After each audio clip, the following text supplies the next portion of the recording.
Hoje eu quis trazer de novo o tema da minha primeira palestra no Centro Espírita, há quase 15 anos atrás, que é a reforma íntima. Eu cheguei a voltar a falar disso mais uma vez, se eu não me engano, quando a gente começou esses trabalhos aqui da quarta-feira, alguns anos atrás, mas é um tema que, para mim, é talvez o mais importante, porque eu fico pensando, o que a gente está fazendo aqui, nessa encarnação, né? Qual é o nosso papel? Quais são as nossas responsabilidades? Quais são as nossas obrigações aqui nessa encarnação? Cada um tem as suas, cada um tem suas missões, cada um tem as suas missões específicas, os seus planos, seus planejamentos específicos que combinaram, que se comprometeram na espiritualidade antes de encarnar. E esses combinados, esses planos, eles podem variar enormemente, variam ao infinito, são inúmeras as possibilidades de missões que nós viemos cumprir aqui na Terra. Mas tem uma coisa que é comum a todos nós, independente da profissão, independente da capacidade intelectual, do conhecimento de cada um, tem uma coisa que é igual para todo mundo. Cada um de nós pode melhorar nessa encarnação. Cada um de nós pode evoluir nessa encarnação, nem que seja um pouquinho. E Kardec nos ensina, através dos Espíritos, no Evangelho segundo o Espiritismo, no capítulo chamado Sede Perfeitos, que reconhece-se o verdadeiro espírita, e a gente pode levar isso para o verdadeiro cristão, como aquele que se esforça em melhorar as suas más tendências, em se melhorar em relação às suas más tendências. Então, Kardec traz esse conceito que é comum a todos nós, que se a gente tem vontade de seguir o caminho de Jesus, se a gente conhece o Evangelho e quer seguir esse caminho, o que a gente precisa fazer é esforço. Esforço no sentido de conhecer as nossas más tendências e nos melhorarmos em relação a isso. E isso, então, é a reforma íntima, porque isso é inerente a todos. Porque se a gente está encarnado aqui na Terra, é porque nós carregamos conosco algumas más tendências. O que são más tendências? São os nossos defeitos, falando assim de forma bem simples, os nossos defeitos. E todo mundo tem defeito. Se alguém de nós quiser achar que a gente não tem defeito, a gente vai estar redondamente enganado. É porque na vida a gente muitas vezes acaba mais apontando os defeitos dos outros do que olhando para os nossos defeitos. Ao passo que tem algumas pessoas que olham tanto para os seus defeitos que não conseguem ver suas qualidades também, né? Tem esse outro lado, e que é importante a gente falar aqui também.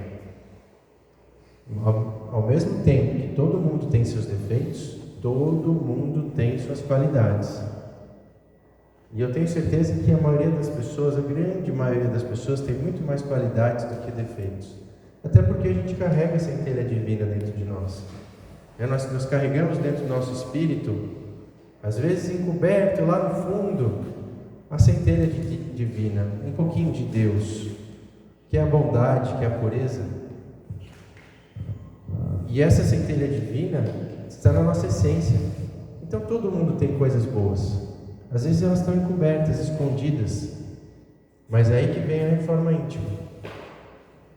E é interessante essa palavra reforma, porque a reforma pode ser de vários tamanhos. Eu mesmo agora estou para reformar uma casa que eu acabei deixando aí por muitos anos sem mexer. E vai ser uma reforma grande e custosa. E aí tem que mexer um monte de coisa. E às vezes a vida nos traz esse tipo de reforma. Se a gente fica lá esquecido de Deus, esquecido dos pilares da reforma íntima, que nós vamos falar daqui a pouquinho, lembrar, a hora que precisa, a vida nos dá aquele verdadeiro chacoalhão. Normalmente com situações muito dolorosas e que nos obrigam a fazer grandes reformas, fazer grandes mudanças, mudar de caminho. E aí que a gente vê as grandes mudanças. Mas não precisa ser assim. Não precisa ser desse jeito. A reforma íntima, ela pode ser feita com aqueles pequenos retoques, aos poucos, para que não se precise de uma pancada tão grande da vida, para que a gente mude a direção que nós estamos vivendo. E independente da forma como for esta reforma, a gente tem alguns pilares que a gente pode apoiar. E eu lembro que eu pensei nesses pilares naquela época, lá em 2007, quando eu pensei nesse tema pela primeira vez, estudando Kardec, estudando o Evangelho, para poder falar sobre isso. Quais seriam os pilares da nossa reforma íntima? O primeiro pilar é o autoconhecimento, algo que eu sempre falo aqui nas palestras. A gente não vai mudar, a gente não vai mexer naquilo que está dentro de nós se a gente não conhece aquilo que está dentro de nós. A gente não vai mexer reformar uma casa se a gente não conhece quais são os problemas na casa que precisam ser modificados, que precisam ser melhorados. É a mesma coisa com a gente. Se a gente não sabe aquilo que a gente precisa melhorar, então essas más tendências que nos fala Allan Kardec lá no Evangelho segundo o Espiritismo, se a gente não se conhece, a gente nunca vai saber aquilo que a gente precisa mexer, aquilo que a gente precisa mudar, qual rumo que a gente deve tomar daqui para frente. Então o autoconhecimento, ele é uma ferramenta fundamental para essa reforma íntima. E como é que a gente consegue o autoconhecimento? Aí, essa coluna, né, da reforma íntima, ela vai se ligar às outras. E a gente vai ver que elas são todas interligadas. Porque para conseguir o autoconhecimento, a gente precisa estudar, a gente precisa se instruir, a gente precisa conhecer um pouco de filosofia, a gente precisa conhecer um pouco do Evangelho, ou muito até, né, da Palavra de Deus, porque muitas pessoas já pensaram como pensam os homens, as pessoas. A gente precisa conhecer um pouco da psicologia. A gente não precisa ser expert, mas a gente precisa se instruir. E o estudo seria um segundo pilar da reforma íntima. E eu lembro que na época, né, eu ressaltei muito o estudo da doutrina espírita, principalmente do Evangelho segundo o Espiritismo. E hoje eu posso estender isso, né, depois de tantos anos, a um estudo maior ainda. Né? Nós fomos orientados, né, por Kardec, que a gente precisa se instruir, e isso vai além do conhecimento evangélico. O conhecimento evangélico tem que ser básico, mas a gente precisa, num mundo em que o conhecimento ele é tão superficial, o conhecimento é tão baseado em manchetes de jornais, de rede social, de Facebook, de Instagram, a gente precisa ir mais a fundo no conhecimento. E a nossa humanidade está muito carente disso. Nós somos uma sociedade que lê muito pouco, que tem pouco conhecimento profundo. E para se conhecer, a gente precisa ter parâmetro de comparação com o mundo que está à nossa volta. Porque senão a gente vai ficar centrado no nosso umbigo. Então esse é um recurso que fala desse segundo pilar. Outro recurso muito importante e que se alinha com o terceiro pilar da reforma íntima é ter momentos de silêncio, momentos de aquietação, momentos em que a gente possa refletir um pouco sobre nós mesmos, sobre a nossa conduta. Santo Agostinho, lá no Evangelho, tem uma parte que ele fala assim, toda noite coloque sua cabeça no travesseiro e reflita sobre o seu dia. Quais foram as ações que você quer repetir no dia de amanhã e quais são as ações que você quer mudar para outro dia? A gente sempre comenta disso aqui também. E esses momentos de reflexão, e aí a gente pode extrapolar, né? Porque o terceiro pilar seria a oração, mas a gente pode extrapolar isso para momentos de meditação, para momentos de simplesmente ficar sozinho, quieto, sem interferência externa, para poder deixar o nosso pensamento se acalmar um pouco, para que as coisas, as intuições, as ideias possam fluir na nossa vida, na nossa mente de forma mais tranquila. Isso tudo é muito importante. E nesses momentos de aquietação a gente acaba se conhecendo melhor também. Porque a gente pode refletir nas nossas atitudes. A gente passa a conhecer os nossos pensamentos e o que os nossos pensamentos causam em nós, nos nossos sentimentos e nas nossas atitudes, nos nossos comportamentos. Autoconhecimento é isso.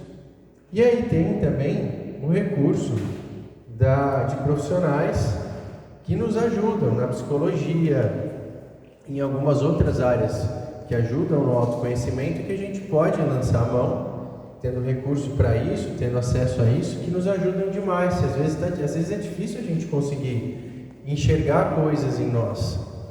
E às vezes um profissional, muitas vezes, é um bom recurso para que a gente consiga enxergar aquilo que está às vezes travando a nossa vida por um padrão de pensamento, por algum trauma, por algum estresse que a gente não consegue se livrar dele, né? E às vezes nem percebe. Mas o que é mais importante a gente levar? Que essa ferramenta do autoconhecimento, ela é o primeiro passo, talvez o mais importante. Sem ele não é possível da gente fazer a nossa reforma íntima, né? Então vamos passar para aquela outra que eu já falei um pouco, o outro pilar da reforma íntima, que seria o conhecimento, o estudo. A gente sempre fala aqui na doutrina espírita, a gente tem milhares e milhares de livros. Chico Xavier, sozinho, já chegou a psicografar mais de 400 livros.